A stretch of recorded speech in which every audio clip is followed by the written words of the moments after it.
Hello guys! Welcome to my channel! It's me, Normie Ibanez.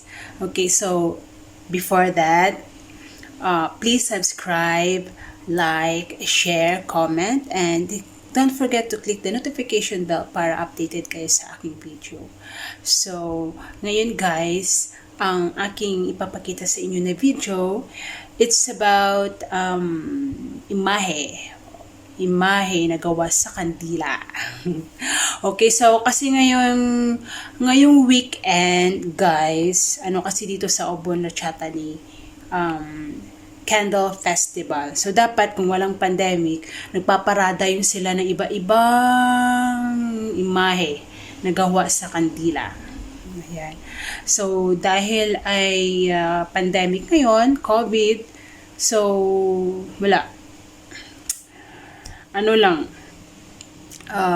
Siguro, hindi ko alam.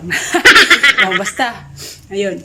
So, ngayon guys, ipapakita ko sa inyo yung imahe ng gawa sa kandila.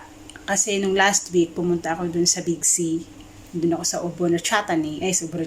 Sa Obon City. Ayan. Nakadalaw ako sa mall, sa Big C. Yung tinatawag nila ditong mall dito, yung Big C. So, mayroon doon na naka-display na mga imahe na gawa sa kandila.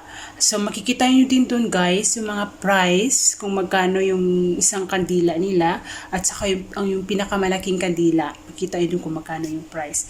At saka,